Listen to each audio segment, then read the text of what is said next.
3, the doorbell rings. I'm sound asleep. This is AM. Out of the door, there's this guy leaning on his doorbell and says, I want a push. Get out of my face, get off my property. You're not getting a push. Go on home. I don't care how you get home. Get home. I go back to bed. I'm in bed. My wife says, who was it? I said, some guy out there had too much to drink and he needed a push. She said, well, what are you going to do? I said, I'm going back to sleep. She said, do you remember when we were at the mall before the holidays and your car wouldn't start and these 2 young guys came up and jump-started the car? And I said, yeah. She said, go out and help me. Well, of course.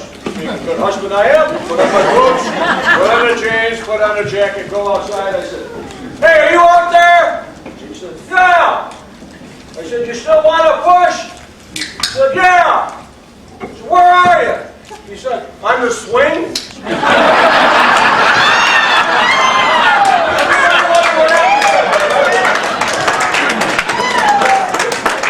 So crazy guys, you know, I read in the paper the other day that American Airlines lost $781 million in 2003. And then that last week, they decided to give up the pillows in the airplanes and save $375,000. Imagine, there's the economy for you. So next year, when you people come here, we're going to sell the chairs, you sit on the floor, it's going to cost you $12.50. There's the deal. I don't know whether you've looked at your program or not, but we are 23 years old this year.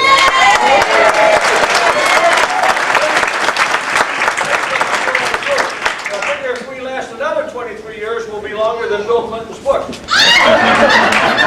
a lot more interesting in there. All right, now there's a few things I have to tell you. The fire exits are behind the piano over here on that wall. And that door you came in is an entrance. And if you leave it, it's an exit. But if you came in through the exit door, that means you're not here, so you don't have to worry about it. Restrooms are at the end of this hall and downstairs.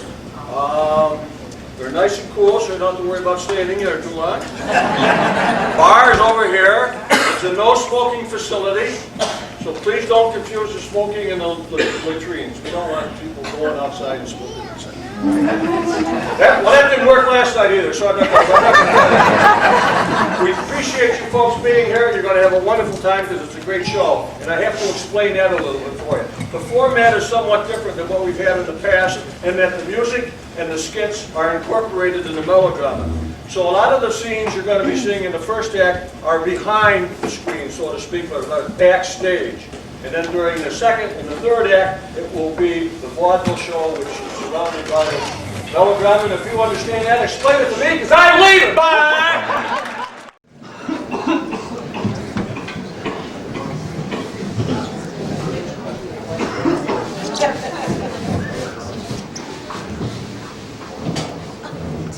Why, hello! Hey! How you doing? McGraw's the name. Are you here for the last show? The closing of the old playhouse, are you? Yeah. Well, you're in for a heck of a show. All right. It's always a heck of a show here, and I've been here nigh on 40 years. Way back in the old days when vaudeville was king. What got you seen? Seen all the greats, too. Burns and Allen, Al Jolson, Abbott and Costello, Edgar Bergen and Charlie McCarthy. Yup, I've seen them all. But the old girl here almost didn't make it to the 30s. Yeah, I remember that time really good. Of course, I was much younger then. And so was this grand theater. It was in the spring of 28, I think, coming off a real hard winter. Of course, you folks know all about hard winters, don't you? Here, as one gal put it, people from upstate New York never get tossed into the fiery furnace by Satan. They're always too cold and wet to burn. Well, anyway, that was part near the end of the vaudeville era. Now, all the great performers still made an annual trip right here. They loved the audience, hated the weather. But a certain new owner of the theater, a Mr. Henry F. Potter, decided that burlesque was the way to go. And he wanted to tear down this theater and build himself one of them fine, fancy palaces of a place and bring in those Frenchy nudie acts and make himself a pile of money. Disgusting. Not that he needed money, but he was already the richest man in these here parts. It was said that Georgie Eastman borrowed money from Potter so he could start his picture-taking business. Well, I don't know about that. But he was one rich some gun, that's for sure. Had one vice, though. He liked to play cards. Now Potter, he was a pretty good card player. Well, so long as he was cheating, anyhow. Talk was he won this place in a poker game. Ran it like a sweatshop. Well, one day he got himself into a card game with a young fella named Frank. Now Frank had been pulling himself some great hands all night, making himself a pile of money. When Potter, who wasn't famous for his patience, suggested Frank put up his pile up against the contract for the show with the majority interest in the theater. Well, wouldn't be much of a story. Frank didn't accept. Well, Frank wins the hand by drawing to an inside straight.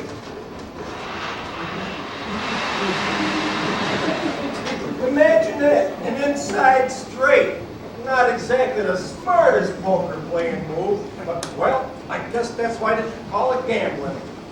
Now, Potter, he was not too happy about losing the show in the theater. But you should have seen the cast and the crew the next day when they found out. Why, it was like a big celebration just before the opening matinee.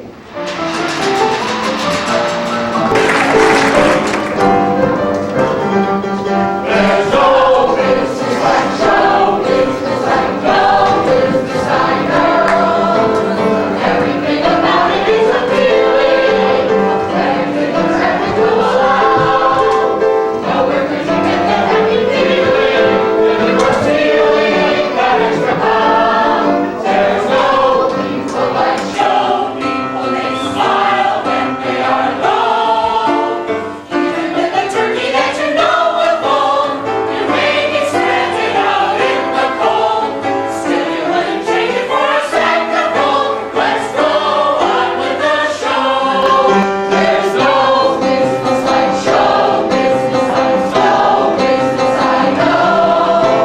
Traveling through the country will be thrilling. Standing out in front and open night. Smiling as you watch the theater feeling like there's your really not very wise. There's no people like show people. They smile when they are low.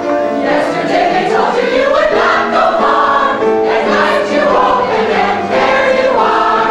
Next day on your dressing room they blow the star. Let's go on with the show. Let's go on with the show.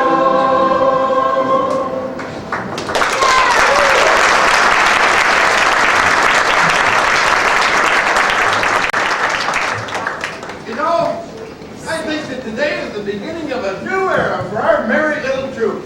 I see great things ahead for us now. No doubt, Mac. Hey, as stage manager, you should have the best handle on that. Well, that may be true, but a stage manager, along with his assistant, can only do so much. It usually takes a lot of talented people, a lot of hard work, and a boatload of luck to be a success in vaudeville. Yeah, and speaking of talent, those girls you promised to audition are over there waiting to perform for you. Well, now's as good a time as any. Let's see what they got. Okay, girls, here's your shot. Thank you for giving us a chance. We really appreciate it. That's okay. What are you going to sing? The name of our song is Too Young or Too Old. It's a silly little number that tells the story of what happens to a young girl's social life when all the eligible young gentlemen are called to duty. We hope you like it. I'm sure I will.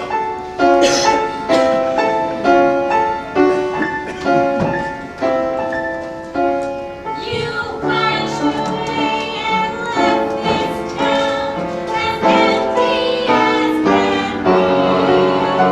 I can't stay under the apple tree with anyone else but me.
act? Yes, they were. Hello, Frank. Oh, hi, Matt. All right, everybody gather around here. Come on, listen up now. As you all know, Mr. Henry F. Potter, who owns just about everything around these parts, including this show and theater, has made his intentions known that he wants to close the show. Why, that scoundrel! And tear down this theater. What? And open a burlesque house. Yes, David, quite right. That ne'er-do-well. Well, thanks to a rather unorthodox deal, and drawing to the inside straight, we now have a new owner for both the show and the theater. Yeah. So before we get ready for tonight's performance, I want to introduce... Atkins! Will you stop eating that donut? I need you in tip-top shape for this show. Look at you. Now, where was I? Oh, yeah. I want to introduce you to our new patron. Frank, this is the casting crew. Casting crew, this is Frank. Right. Thanks, Matt. I just want to say I love the show. You people are really great and talented, and I'm like a kid in a candy store around you show folk. Now, I don't know squat about show business, so you all keep doing what you do best, and I'll do my best to stay out of the way. As far as I'm concerned, this show is going to run until we land a man on the moon. So does this mean you ain't gonna close the show? Of course not. Or tear down the theater? I love this place. Or bring in burlesque. No, not if I've got anything to say about it.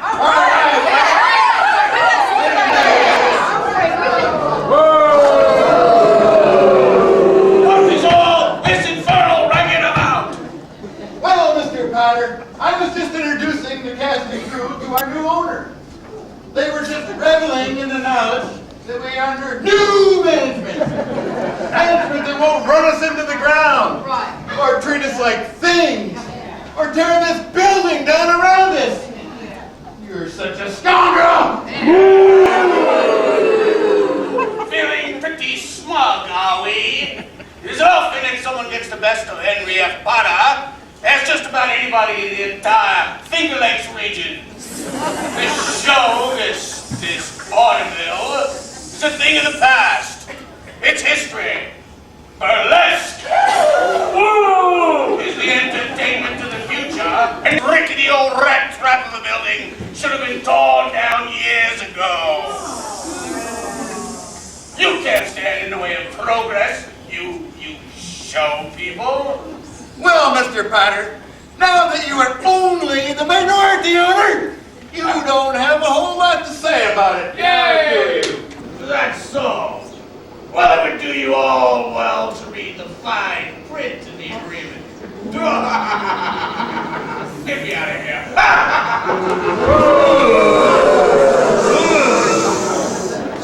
Do you have the agreement with you, Frank? Sure, right here, Matt. Find out what he was talking about. Okay, this agreement has entered into party in the first part on this day of our Lord, pursuant to Article 1, covenants hereafter, heretofore, forthwith, ensuing, it is hereby for the purpose of party in the second part, and with the right of holy socks. What is it? It says here that we have to sell out 9 consecutive shows and get good reviews. Are you telling us everything? No, not quite. It also looks like we'll have to pay for our own coffee. Are you sure about that? Yeah, Frank, right here in the Starbucks clause. Free coffee. No. I mean about having to sell out the shows and getting good reviews. It says here, for the 9 performances following the change of ownership, the show must be sold out. And in addition, is to receive favorable reviews by at least one top entertainment critic. Or what will happen? Based on the terms and conditions, here it is. If the terms of the transfer are not met, the ownership reverts irrevocably to Henry F. Potter.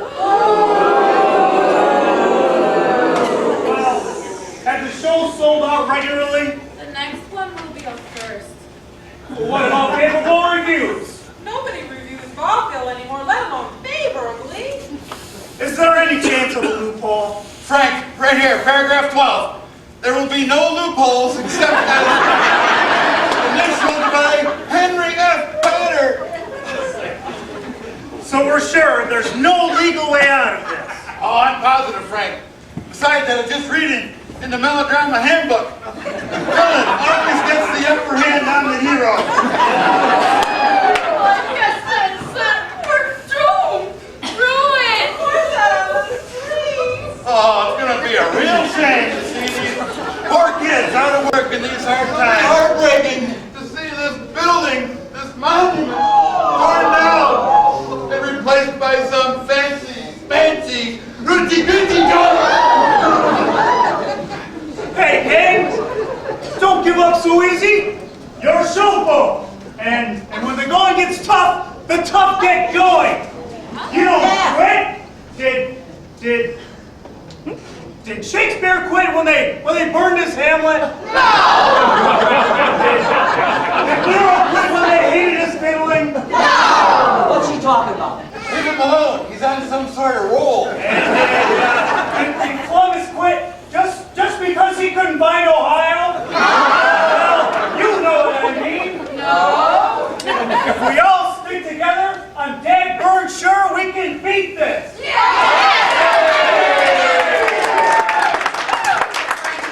Beautifully said, Frank. All right, everybody. We've got a performance to do. So let's go get ready to show that audience the world out.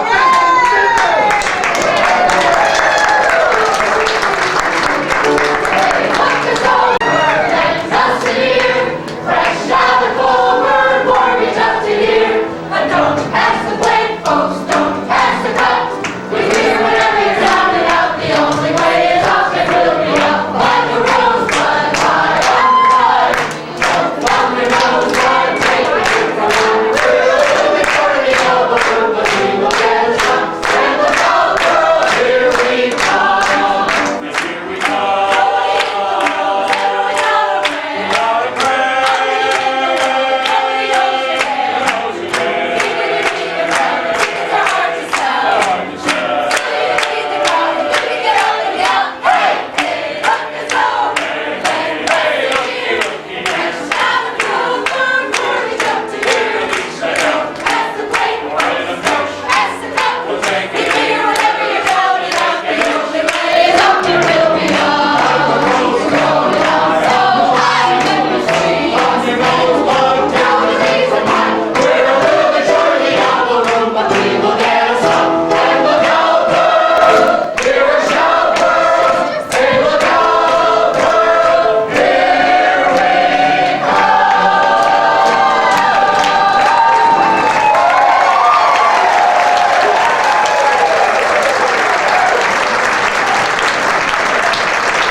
Oh, please, call me Frank.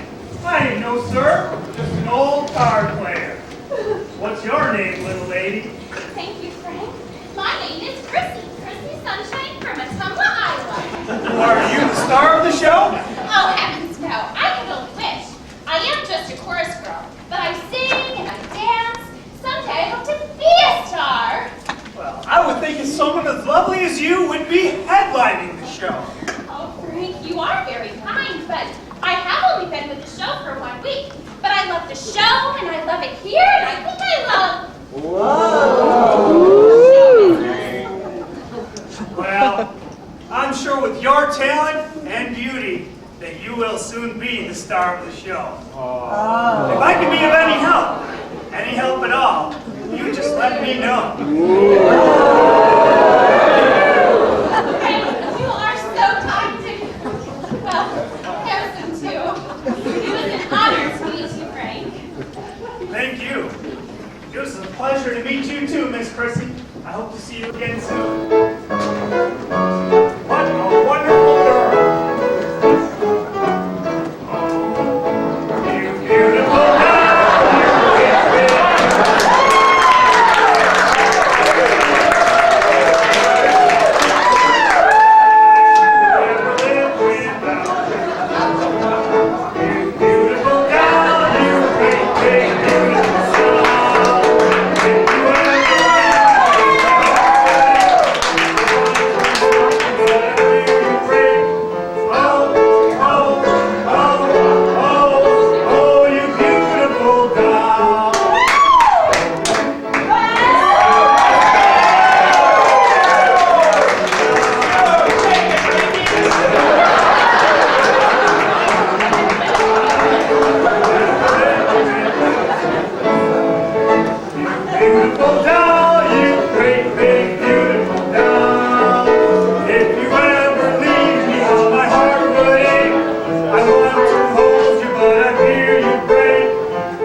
young and foolish to thwart my evil wickedness.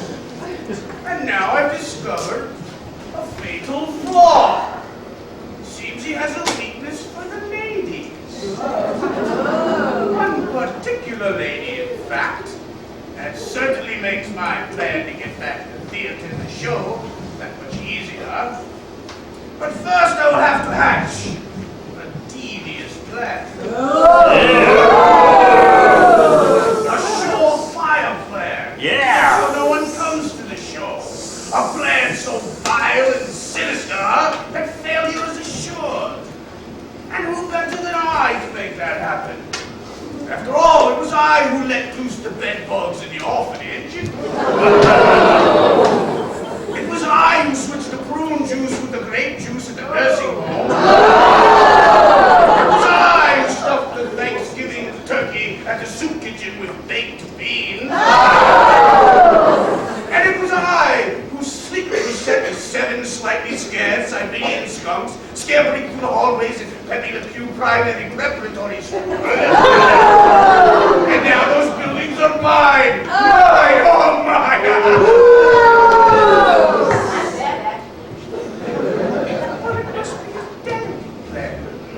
Orphanages, nursing homes, soup kitchens, and schools are not as important to people as vaudeville. Perhaps someone needs to get hurt. If I play my cards right, I can get back the theater, the show, and the girl. I'm so evil!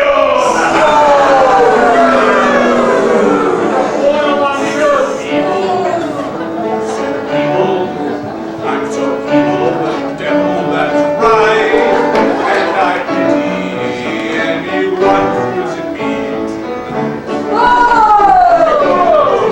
I'm so vicious!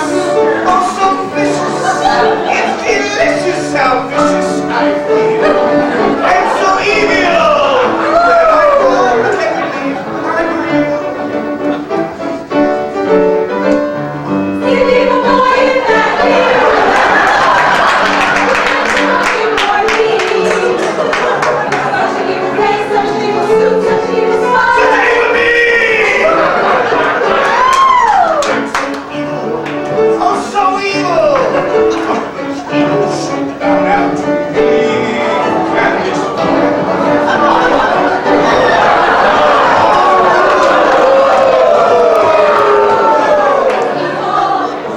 So evil, others evil should bow down to him. And this vaudeville will be soon like just a dream. Silly boy in that theater there, what, where, or where? there's nothing more deep. What, where, when, who? Such an evil suit, such an evil Such an smile. evil me! So callous, full of malice, he's a palace, a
wicked man. Yeah. Hey, I don't know about you folks, but all this jabber has made me parched. What do you say we take a little break and head over to yonder bar and go wet the whistle?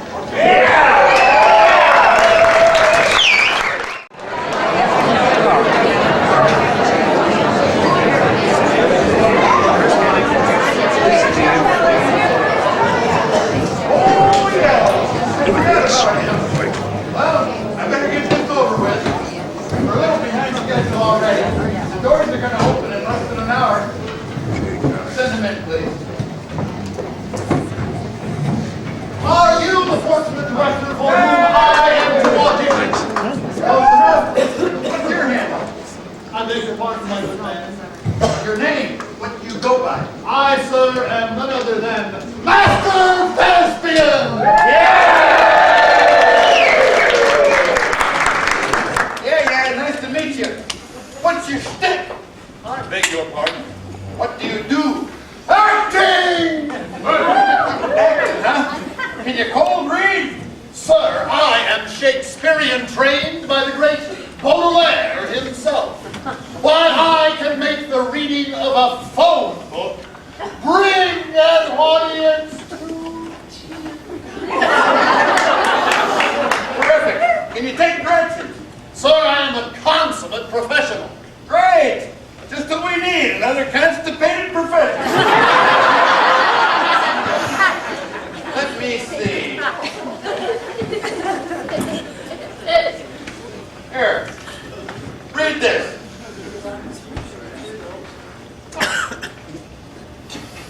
The eensy-weensy spider climbed up. Hold on. Put this on your arm and spin it while you read. A simple test of dexterity reminds me of the ancient concentration exercises practiced by the Greek masters, Moeus, Larius, and... Right. Take it from the top. The eensy-weensy spider climbed up the water spout. Down came the Hold on. Put this on your other arm and spin it too.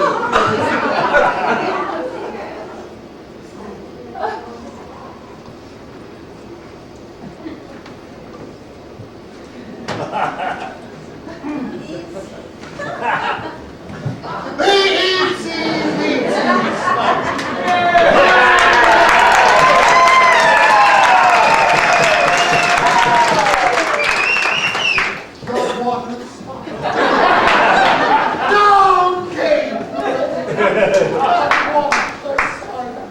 Wait. There's something missing. Oh, I've got it.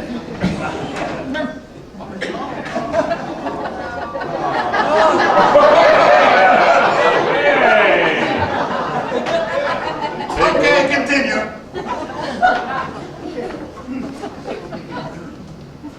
The eensy-weensy climbed up the water spout. Down came the rain and washed the spider out. Out came the sun and dried up all. Wait. One more thing.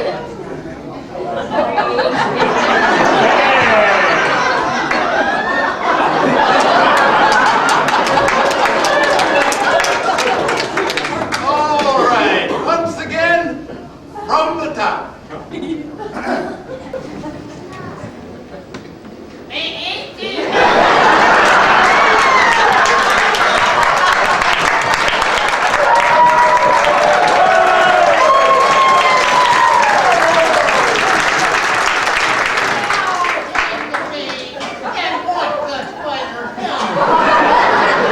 Oh, in the sun and dried up all the rain. The spider went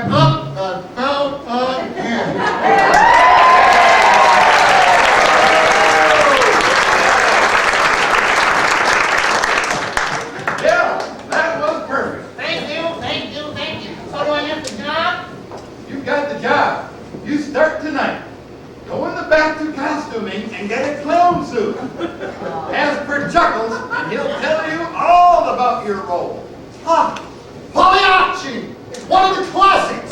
A chance to exhibit my acting.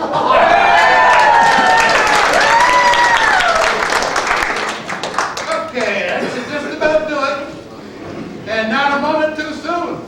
We don't want to let Frank down tonight. No, sir. That Frank's a natural born genius.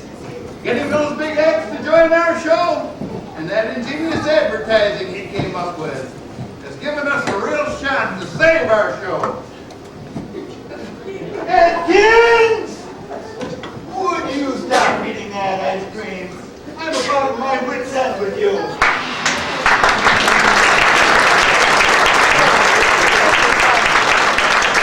Good evening, ladies and gentlemen. Our senior stacking community players vaudeville show. That's right, vaudeville. I don't care what P.T. Barnum said. Vaudeville, the greatest show on earth. And if anybody's here from Cheektowaga, don't confuse vaudeville with Churchville, Dansville, and Scottsville. You know what makes vaudeville good? Audiences just like you, because this is live entertainment, and you people are out there live and applauding and cheering, and we love it. You people are so valuable to us. You know how valuable you are? You are valuable because you've got silver in your hair, you got gold in your teeth, stones in your kidneys, lead in your feet, and enough natural gas to warm this home. I want to thank you for making your late consecutive sellout performance, and I thank you and I welcome you.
I'm telling you, it's the best. Have anybody seen these new talking pictures? You know what I'm talking about? The talking pictures where they have voices?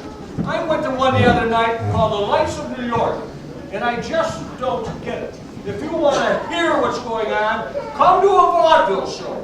I think movies are just a fad, and they will never replace them. Right. And to further and let you know how serious I am about that, I want to introduce our next act. It's a duo that is world famous. One is the son of a famous vaudeville family, and the other is a chip off the old block. Ladies and gentlemen, I present Edwin Berger and Charlotte McMurtry.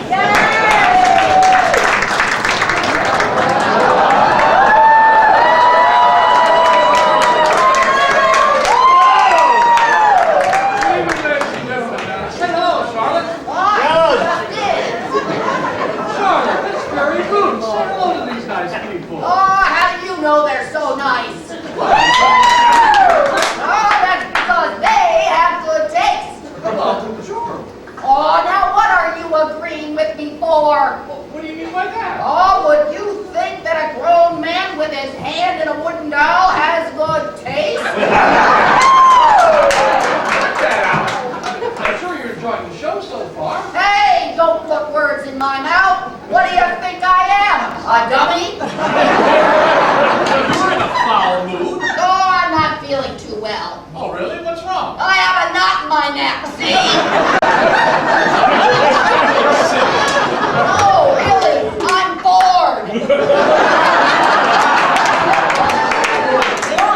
No, I'm poplar.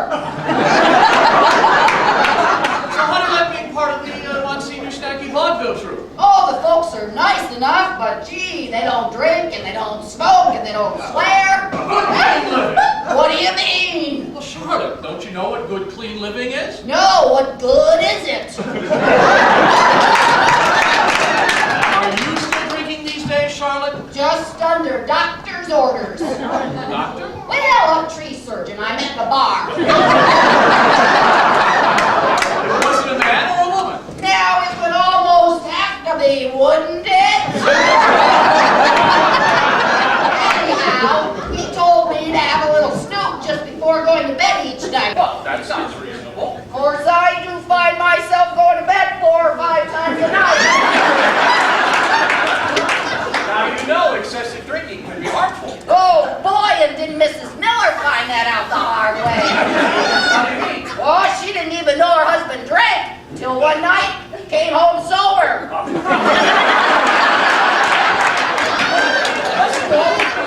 Difficult to try. No, Good. I can be difficult without trying. You think you're so smart. I am a college graduate. Oh, really? What school? Oklahoma State. All right, how about Wake Forest? All right, Smarty, you're so smart. Let's give a little test. Okay, you complete the phrase that I start. Oh, boy, this should be enlightening. A rolling stone gathers Momentum. half a loaf is better than... No rest at all.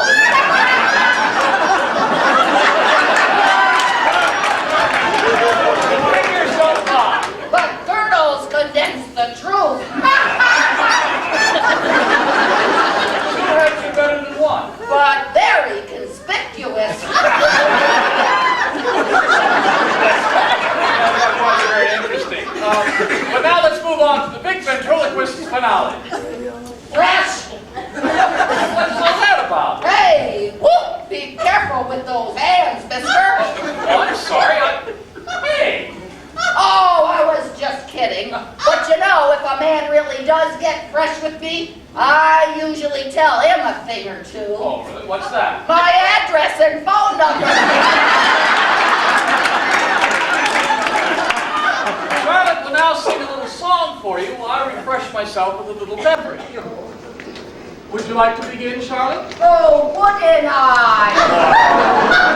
Okay, the big finish.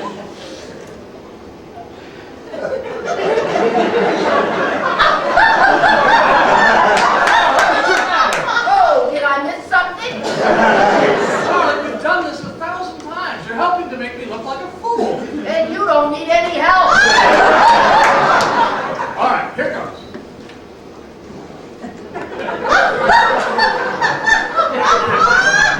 Charlotte, what's going on? I was thinking, wouldn't it be fun to do things a little bit differently this time? How about if I drink and you sing? Okay, I was just trying to branch out a bit. I'm ready now. Okay, here goes.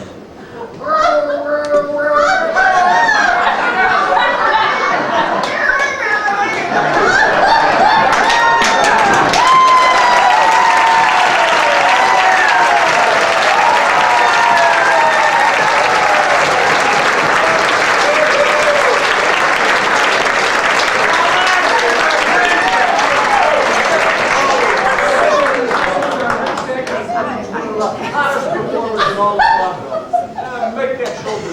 The incomparable Al Jolson with his new wife, Ruby Keel.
rumor has it that he and his wife are signing I can't believe this flea circus is sold out for 9 nights in a row. Drat my luck. I think it's time we brought down the curtain on this show once and for all. What little scheme do you have in mind, Mr. Potter? Something diabolical? My marvelously malicious plan will be a sharp end to this miserable excuse for architecture, this sickeningly sweet show, this vaudeville, and I'll be rid of that Frank forever, all in one move. They will be disgraced. There will be scandal. People will go to prison. The bad press and the reviews will be so scathing that they will beg me to take back the theater and the show. You boil! I will be more than happy to accept words of agreement. Before the ink is even dry and those documents revealing this rat trap to me, these vagabonds will be out on the street, carefully avoiding the flying bricks as I dismantle this oversized outhouse with my bare hands. Mr. Potter, that's one of your better plans. Simply delicious. So the traveling salesman gets out of his car, and he's walking up to the barn, and he knocks on the door, and of course the farmer's Who is this idiot of an MC? I don't know, Mr. Potter, sir. Now there's a shock. Did you really think that I would think that you would think enough of me to think enough of you to think that you could think of an answer? My point, proven again. Anyway, my plan will include getting rid of this Odio-dodo. Ooh! And thank you, ladies and gentlemen. Thank you so much. What a night!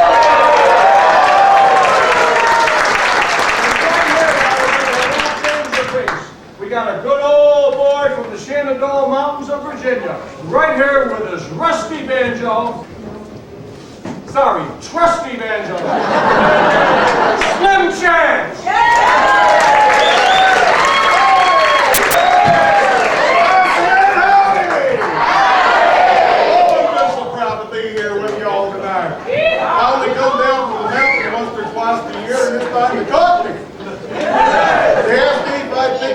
You fine folks for a little while, so if you don't mind, we're going to commence to doing just that.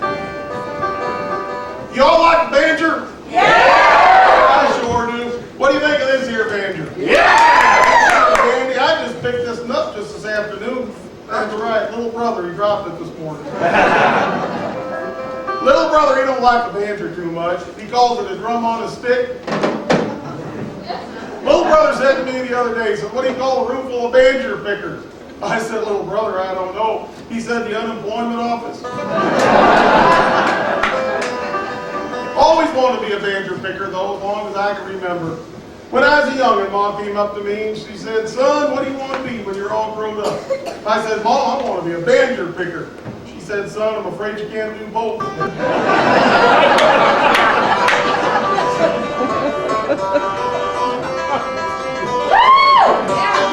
Boil them cabbage down, boys, make them hoe cakes brown. The only tune I ever learned is boil them cabbage down. That takes me right back up there to the hill and holler.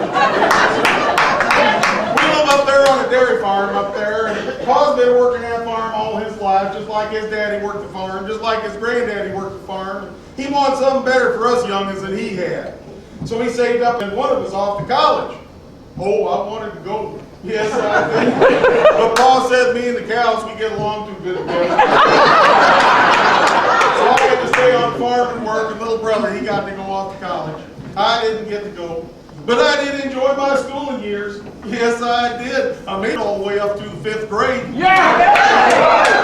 That there was the best 18 years of my life.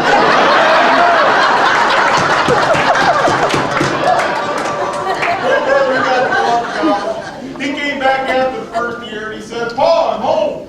Pa said, son, what'd you learn at that there college? Little brother said, Pa, I learned pi r squared. Well, Pa got him mighty upset over that, and he says, I don't know what type of darn fool college I sent you to, but anybody knows pi r round quarter.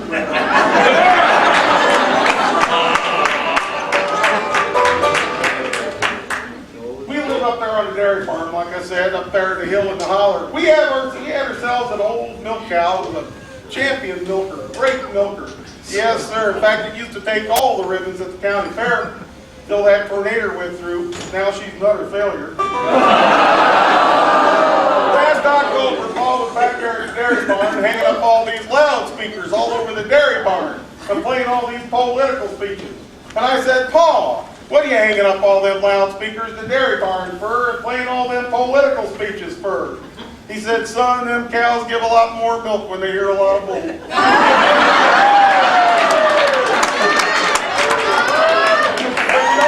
farming life ain't for everybody. No, sir, it ain't. Let me give you an idea of what I'm talking about. Up there in the holler, there was this old farmer, Farmer Reed's up there, and he used to work this hay farm up there. And he worked that hay farm all his life, just like his daddy worked the hay farm, just like his granddaddy worked the hay farm. And he wanted to pass that hay farm on to his own son. That's right. But his son didn't want the farm. No, all his son wanted was to move to the big city and open up his own business. You believe that? And that's exactly what the son did too. He moved to the big city and he opened up a shoe shine stand in a bank building. Now the farmer makes hay while the sun shines.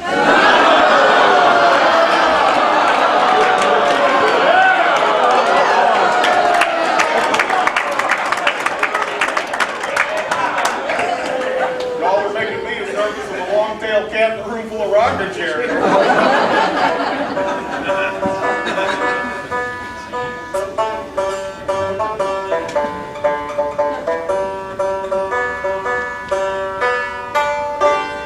Amazing grace, how sweet the sound that saves a wretch like me. That takes me right back up there to Hill and Holler. Yes, it does. We had ourselves a little country church up there. Beautiful little country church sitting back there in the woods. And on Sunday mornings, we'd hear them at church bells a ringing, and we knew it was time to put on our clean breeches and slick our hair down and head off to Sunday meeting time.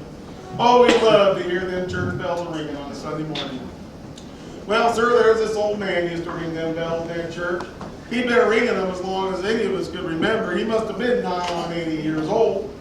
Well, one Sunday morning, he was in there ringing them bells, and he dropped dead right there in the church. Well, we was all pretty sad about that. Of course, we was going to miss him. Most of all, I think we was going to miss hearing them bells ringing on a Sunday morning.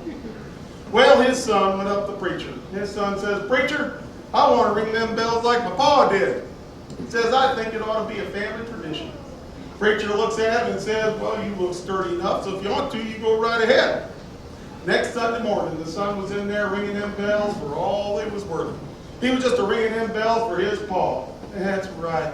Well, he gave his one great big bell a big push, and it swung out, and it swung back, and it hit him right square in the face. Knocked him right down on the ground, he died right there. Well, a couple of men folk was talking about it. One of them says, "Who was he anyway?" The other says, "I don't rightly recollect, but his face rings a bell."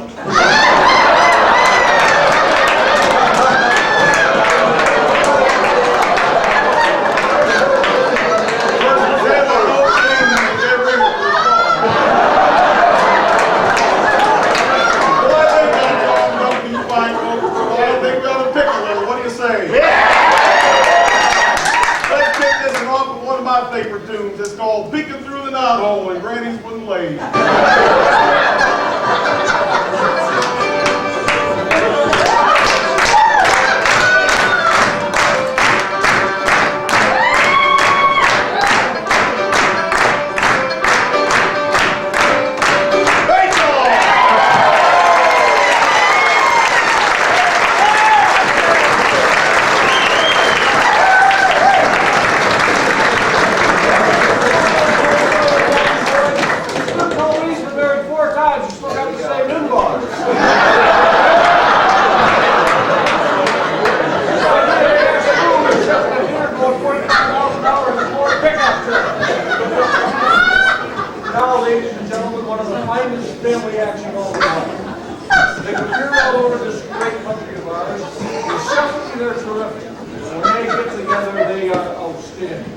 They've appeared on our stage many, many times before, and we are delighted An honor to have them here with us once again. Let's give a warm, big, warm Western New York welcome to the four Cohans.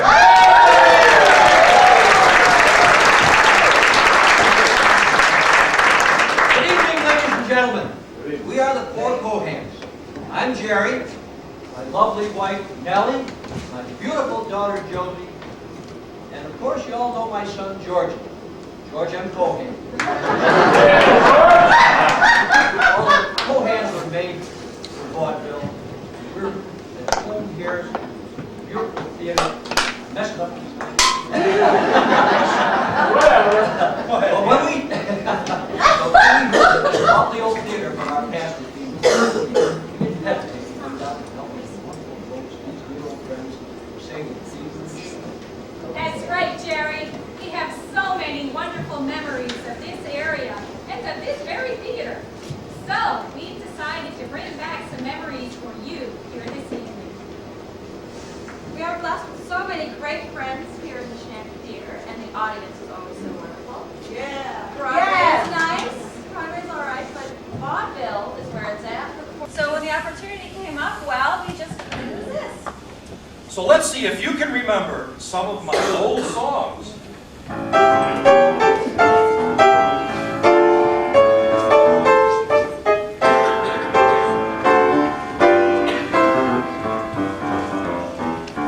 Give my regards to Broadway, reach out to Harold Tell all the gang at 42nd Street that I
No, Chrissy, I just stayed out of the way and let all of you wonderful entertainers do what you do so well. Make Mary Ann and the people laugh and cry and laugh some more. But it was your drive that kept us all from giving up. Anyhow, it was wonderful. It is going great, isn't it? I am so happy. Say, are you ready for your big act? Oh, yes, Frank. I can't believe how things have broken for me. At last, my career is right on target. And I know that you helped, and I will never forget that. You are just the most dear man I've ever met in my entire life. I just mentioned to the great Magnifico how terrific you would be as his beautiful assistant. I could see his wheels turning. He decided to take you on. He is a pretty sharp guy. But wow! Do you know how many girls would just die to be the assistant to the world's greatest knife thrower?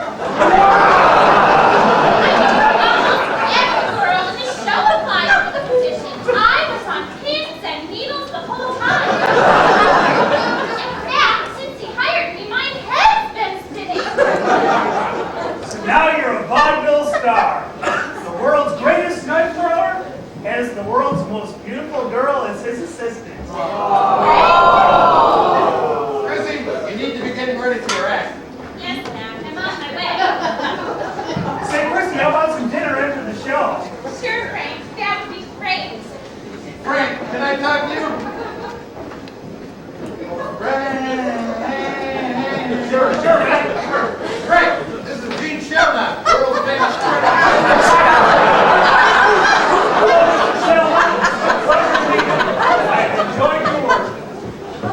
Frank, I admire what you've done with this show. So far, I would have to say I admire you will be very favorable, barring anything tragic in the last act. I'm sure you're going to really enjoy the last act as well. Well, gentlemen, how about you let me buy you both a beer?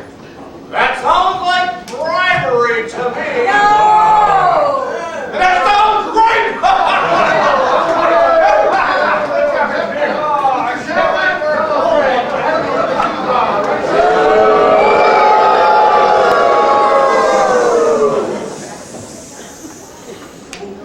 I think my wheelchair is leaking.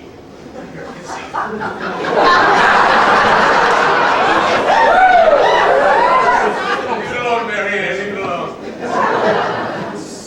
Fools, I have them right where I want them. Oh, boo! This final act will be one that will be remembered for quite a long time. Oh! Henrietta Potter gets his revenge. Curtains for you, Potter. Better go get something to eat and drink as well. And don't forget to fill up on that melodrama tape. I love being the villain.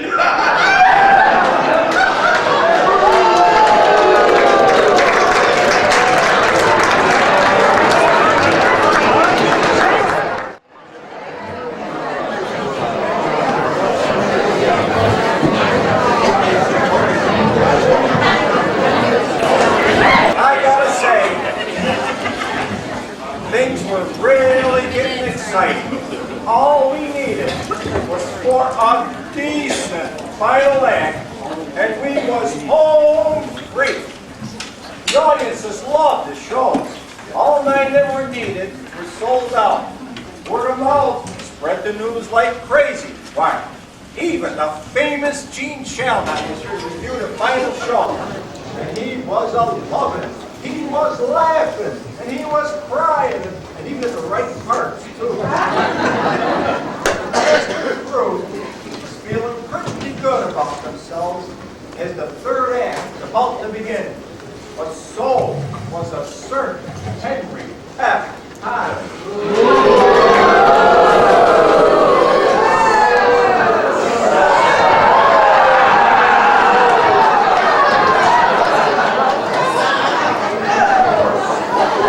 You saw that fool knows Peter's here? Yes, sir, Mr. Potter. He should be here any minute, sir.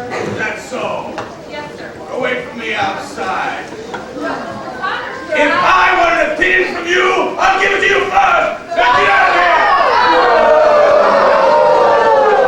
Warring against you with a moderately trained baboon.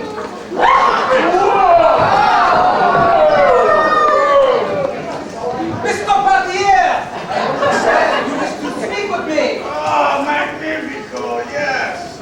I've been watching you for quite a long time. And I believe that you have more talent than the rest of these show people combined, except for maybe Sarah and Nicole. This is true, of course. The magnificent Magnifico is the best in the whole of the world. Thank you for knowing this. After the show closes down after tonight's show, I would like you to come work for me. Boo! I believe that there'll be a spot for your talent in the burlesque show. This miserable excuse for entertainment. Oh! But this show is a success because of Magnifico.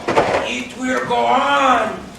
My friends will beat you this time, Mr. Patier. I'm so sure that the show is going to close that I bought this lovely flower to celebrate. Don't smell it! I think it's a boil. It is a lovely flower, yes? I'll bet you did not know that it is called the Magnifico Blossom. No! I did not know this. As beautiful as it is its aroma that makes it truly unique. Come, do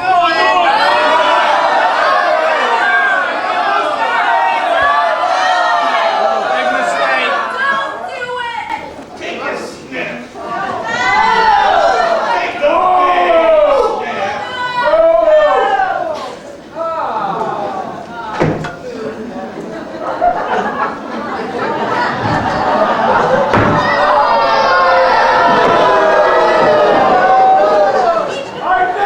Another show business fool. Falling for you is quick in a book. The chloroform flower into the bell trick. You suck, Father. Oh, you didn't really think that I was an invalid, did you? You're as silly as these show people. And now, I will disguise this idiot, Magnifico, as Henry F. Potter. Wheel him to my private box for the final act. Take his place, cause an unfortunate but fatal accident. Flee the stage in horror. Remove the still unconscious Magnifico from my wheelchair. Start over!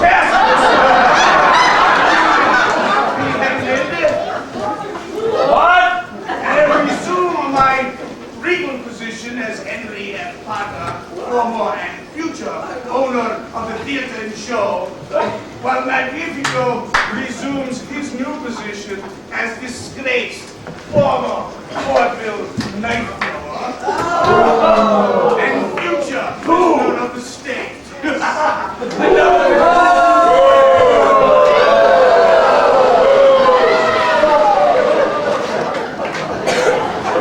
Welcome back, ladies and gentlemen. Welcome back. We had a little spice there at intermission time. Find out how cold the restrooms are. Washing those seats, you know. Did you wash your hands? Somebody got a beer out here? That's good, because when I read about the evils of drink, I gave up reading.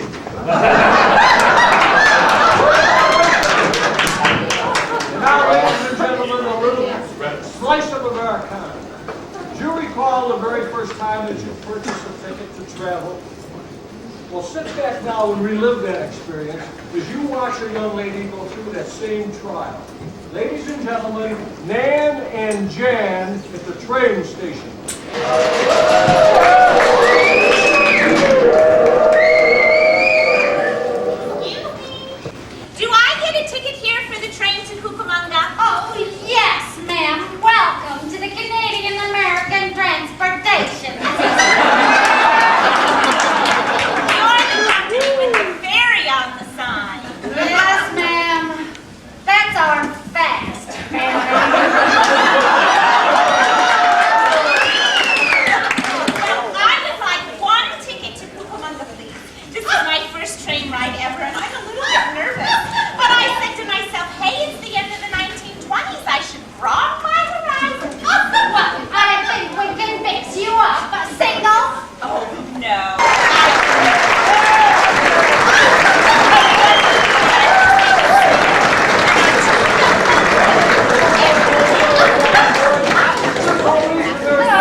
it open so that you can decide once you have been in Cucamonga for a while. Is that okay with you? Yes, that's fine. Thank you. Okay. Oh, looky here. Free meal is featured with your tray. We're featuring a sloppy Joe. How does that sit with ya? Oh, I'd prefer not at all. I don't understand. Well, if he's that sloppy, I'd rather eat alone. Oh, ma'am, that's just the name of the dish. It's ground beef in sauce on a bun, a sloppy Joe. I'm sure it is. Oh, that will be all right. Very well. Now then, would you like your seat near the front or the rear of the train? Oh, the front. I am in such a hurry to get there. I'll... Go ahead. Excuse me? You'll what? Oh, now, would you like an aisle or a window seat? I'll what? I'll take a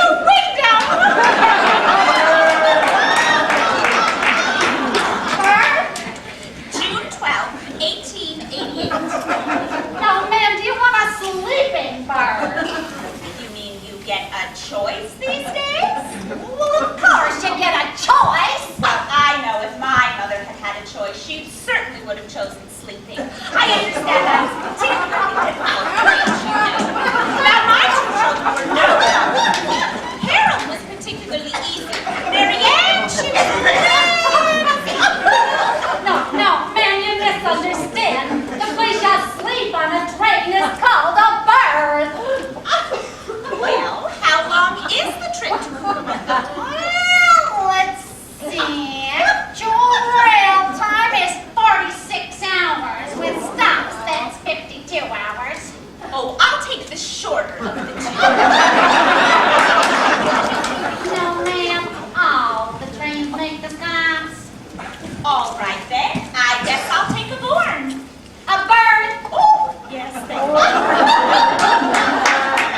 Alrighty, now we got round trip fare Cucamonga, sleeper, ow, upper or lower. Oh, dear. I didn't know there were two. Two what? Cucamonga.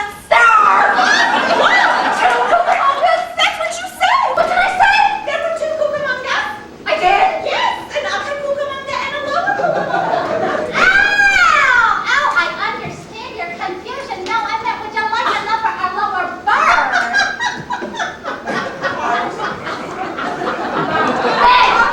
An upper or lower bed.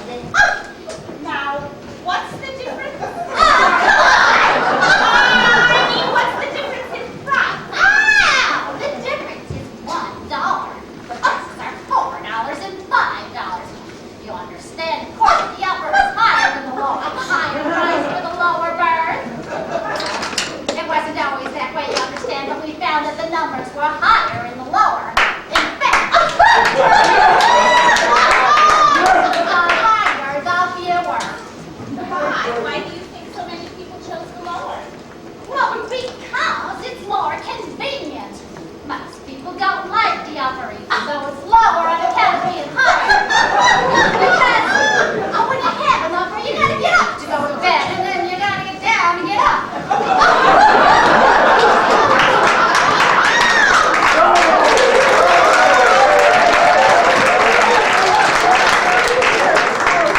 Now then, dearie, will it be the upper and the lower?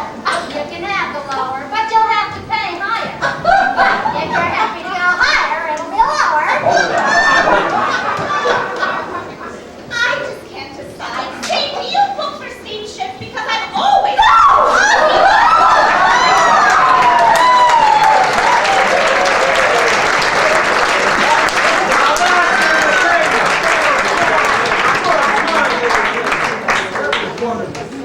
Now, ladies and gentlemen, we are proud to present a wonderful, wonderful group from Mendon. They are going to sing melodies that you have never heard before in a long, long time. And I am proud to present the Mendon Minstrels.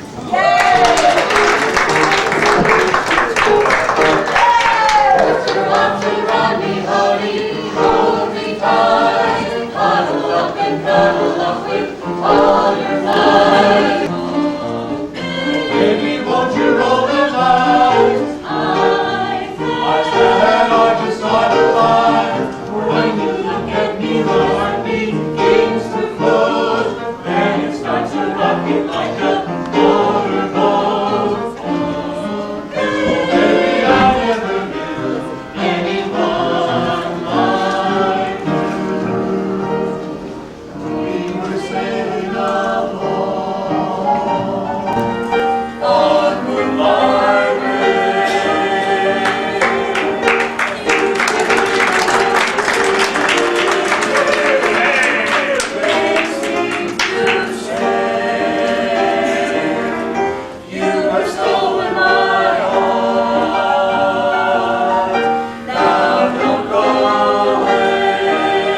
beside the sea sky, by the beautiful sea.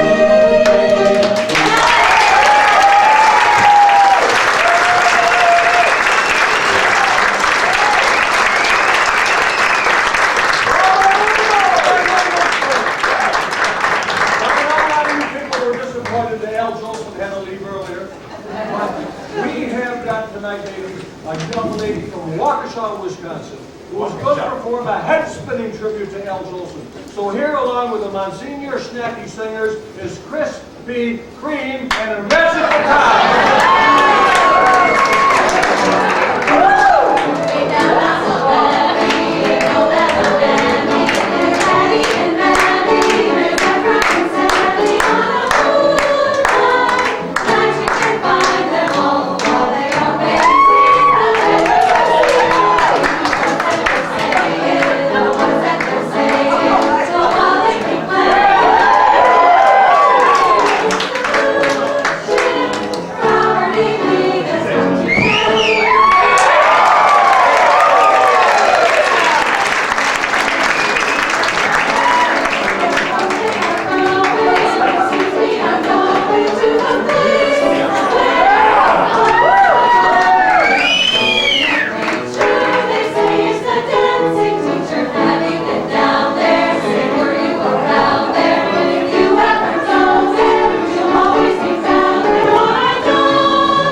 In all of Vaudeville than this next president like that. They have appeared all over this great country of ours, and they have graciously agreed to appear with us this evening. Ladies and gentlemen, boys and girls, I am proud to present George Burns and Gracie Allen.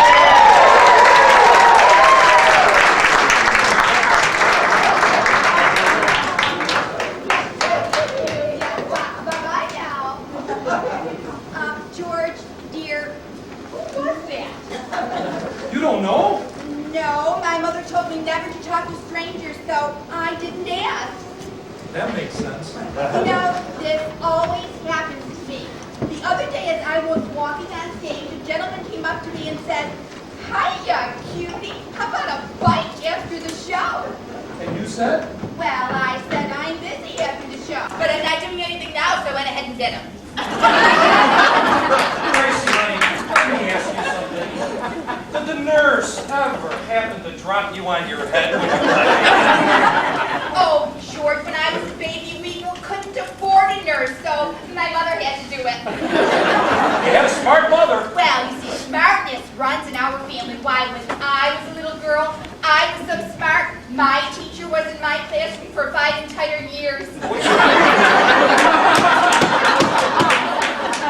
school did you go to? Oh, George, I can't tell you that. Why not? Because the school pays me $25 a month not to tell anyone. Is there anybody in the family as smart as you? Talk to strangers, though, I didn't ask. That makes sense. You know, this always happens to me. The other day as I was walking on stage, a gentleman came up to me and said, "Hiya, cutie, how about a bite after the show?" And you said? Well, I said I'm busy after the show, but I'm not doing anything now, so I went ahead and did it. Gracie, honey, let me ask you something. Did the nurse ever happen to drop you on your head? Oh, George, when I was a baby, we couldn't afford a nurse, so my mother had to do it. You had a smart mother. Well, you see,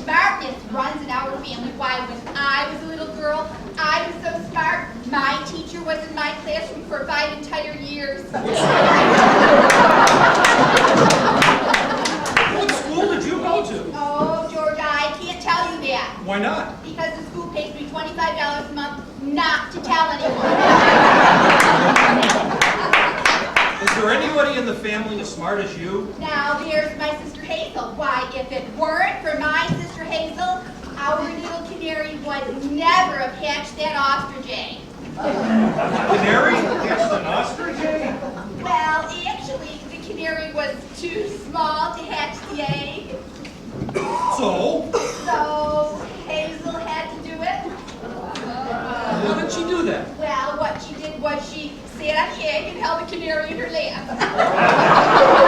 Hazel must be the smartest in your family. Oh, no. My brother Willie now, he's no dummy either. Willie? Yes, you know the one who sleeps on the floor? Why would he sleep on the floor? Oh, George, the poor dear, he has high blood pressure. And he was trying to keep it down. Yes, that's I'd like to meet Willie. You couldn't miss Willie, George. Now, he's the one that has the appendicitis scar up on his neck. I see your appendix is down around your waist. Well, dear, I know that, but he's ticklish down there, so they had to operate up by his Gracie, what's Willie doing now? Oh, the poor dear, he lost his job. Lost his job? Well, you see, he was the window washer, and he was up on the 20th floor, outside washing windows, and he stepped back to admire his work. And he lost his job. Yes, and when he fell to the pavement, he was so embarrassed. Embarrassed? Yes, George, because then he landed on the pavement, his collar blew off, and everybody got to see his appendicitis scar. Gracie, this family of yours. You know, and then I remember the time when my father took my brother Billy for a ride in his baby carriage, and he came back with a brand new baby and a brand new carriage. What did your mother say? George, my mother didn't say anything because it was a better carriage. Better carriage? Yes, and that jolly little baby that my father came back with was a little French baby, so my mother had to learn how to speak French. So she couldn't understand the baby. When the baby started to talk. That's right. Well, Gracie, any news from home? As a matter of fact, I received a letter the other day from my niece, Jean. What did she say? George, dear, it was a letter, not a phone call, so she didn't say anything. I mean, what did she write? She wrote, Dear Aunt Grace, it's autumn, and I'm planning a backyard circus just like I did when we were kids. How did you get to put on your own circus? Yes, indeed, we certainly did, and the admission was always free, but now, George, that was just for those people who could afford it. Well, it come in handy. I mean, we do live in a democracy. Yes, wonderful. Well, anyway, the third cat was Cousin Barney. And what excitement he would create. He would take a sword that was 4 feet long and place it down his throat. But Barney really swallow a sword? Oh, George, for heaven's sake, it was just a trick. It wasn't a real sword. Now, you know the scabbard that the sword fits into? Yeah. Well, before the show, he would put that down his throat. When he was not to do his act, he would put the sword into it, And everybody thought he was swallowing it. Who else was in the show? The next act was my cousin Otis. He was the strong man. He'd come out in a leopard skin suit, and he would take a big bunch of nails, and he would put them in his mouth, and he would twist them with his teeth until they all met. That's a pretty good trick. Well, it was a wonderful trick, but you know, why don't you silly walk around with all those red teeth? Well, it come in handy, Gracie, if he happened to get a crooked ear of corn.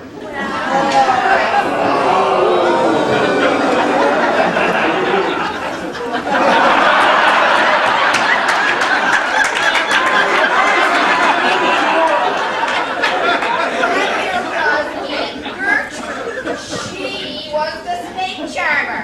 Aunt Gertrude, now, was she nearsighted? Well, a bit, but see, what she was supposed to do was, she was supposed to take a basket, she was supposed to put a snake in it, she was supposed to grab a flute, blow on the flute, and the snake was supposed to pop its head up. But what do you suppose happened? I know, she put the flute in the basket and blew on the snake. Right. Mrs. said it wasn't a real snake. It was just a bunch of worms she tied together. There was my uncle, Carl, and Aunt Clara. They were half man, half woman. Well, that left two halves left over, didn't it? George, don't be silly, dear. They both got into one costume. Now I get the picture. Dear, it wasn't a picture. They did it in person.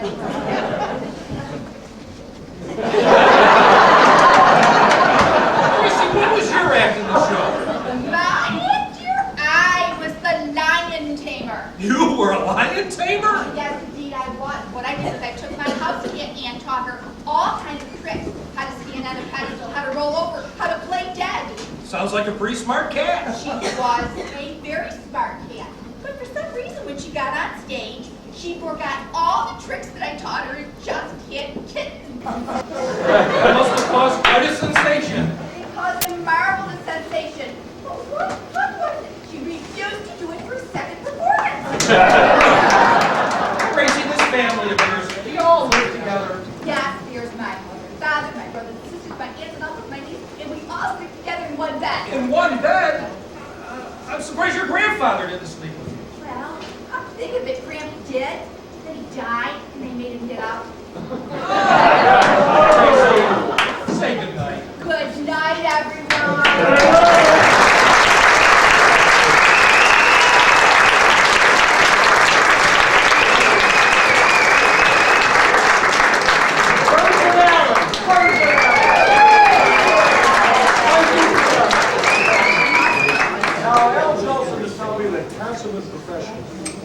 And he was so terribly disappointed that he was unable to give you a second song tonight that he contacted one of his relatives and asked him to sing one of his favorites that I know you're going to love.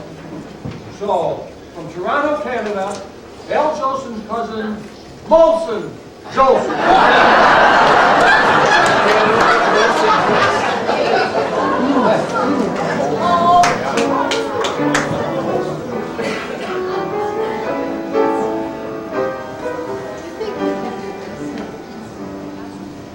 Rock-a-bye your baby with a Dixie melody. When you croon the tune from the heart of Dixie, just hang my cradle, Mammy fine. Right on that Mason-Dixon line, and swing it from Virginia, Tennessee, with all the love that's in ya. Weep no more, my lady, sing that song again for me. Sing old Black Joe, just as though you had me on your knee. A little baby kisses all love. If you will only play that Swanee River rock-a-bye, your rock-a-bye baby with a Dixie melody. Oh, weep no more, my lady, sing that song again for me. Sing old Black Joe, just as though you had me on your knee. A pretty baby, this is all the love.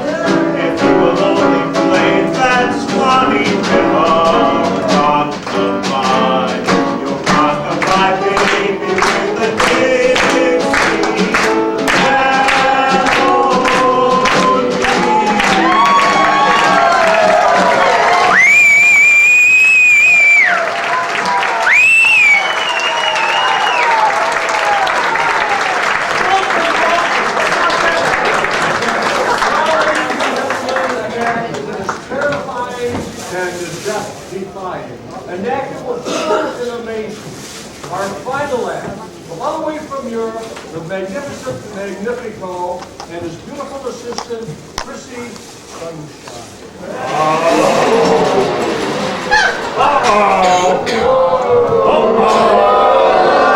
Good evening, ladies and gentlemen. Tonight, the great Magnifico will delight you with his outstanding knife-throwing skills. As the stagehands help get me into position, Magnifico, share with our audience all of the crowns, heads of Europe, and people all throughout the world who have the privilege of seeing you perform. Ah, the great Magnifico.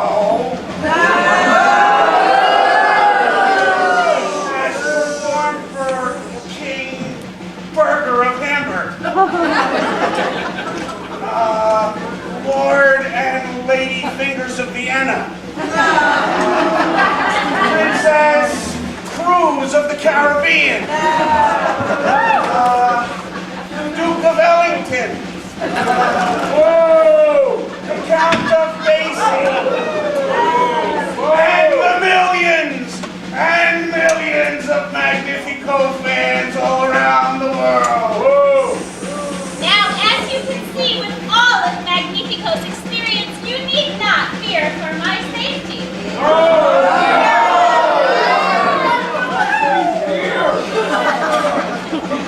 This is a very perilous act. So once we get started, the great Magnifico has requested that we count down from 4 with each knife thrown, as he promised us.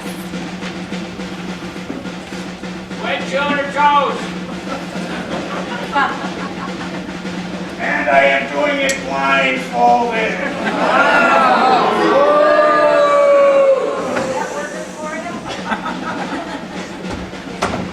Are you ready, audience? Are you ready, Magnifico? The great Magnifico is ready. 4, 3, 2, 1.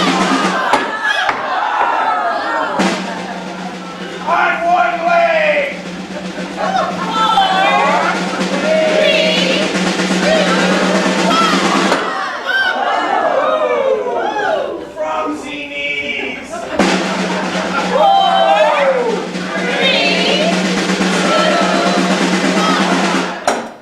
Magnifico! That just missed me. 4, 3, 2, 1.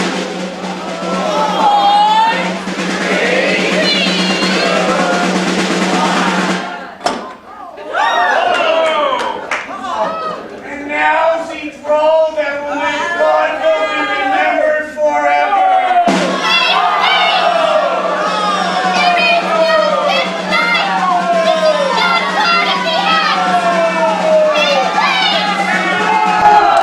Hold it right there, you!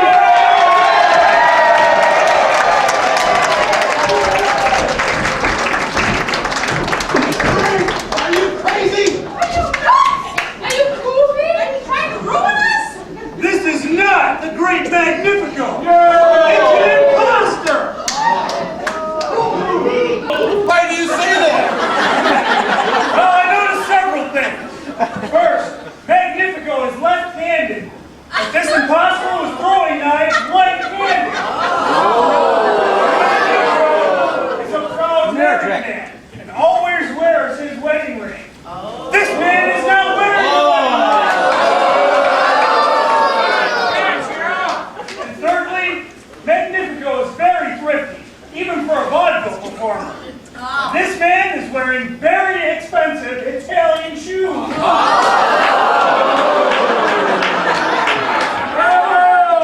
Somebody please help get me down. That is astounding, Frank. So who is this? There is only one man around here who is unmarried, right-handed, and can afford shoes like those.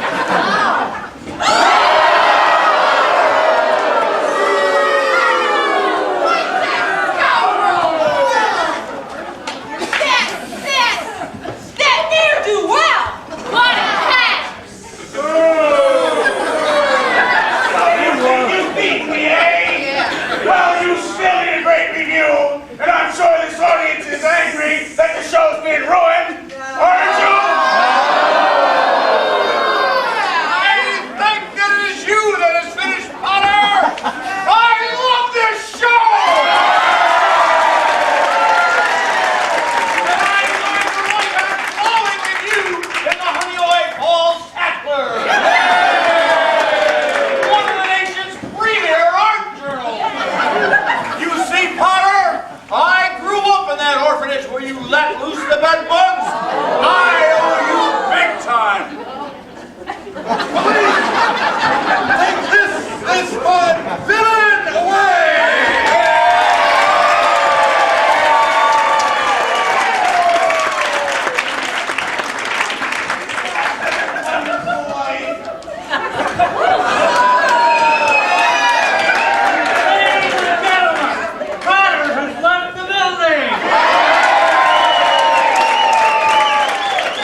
those carbohydrates! Oh, Frank. You saved my life. And save the show! Shucks. It's nothing that any man wouldn't do for the two things he loves most in the world. Chrissy, will you marry me?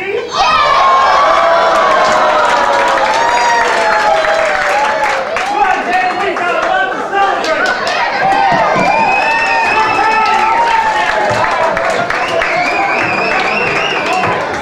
What did I miss?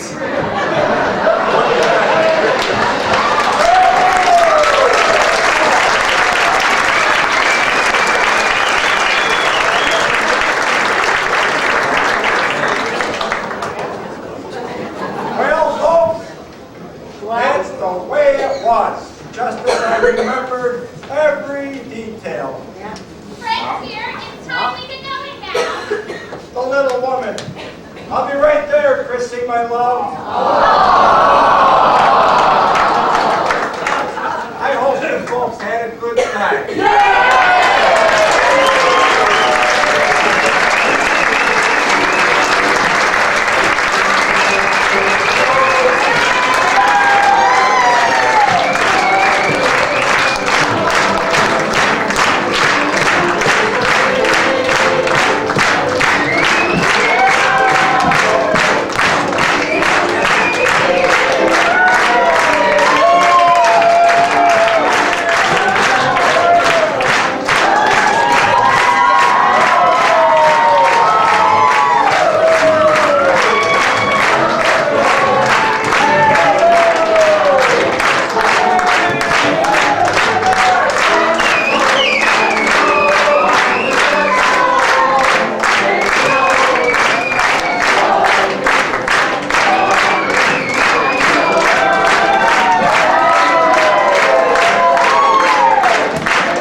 See you again.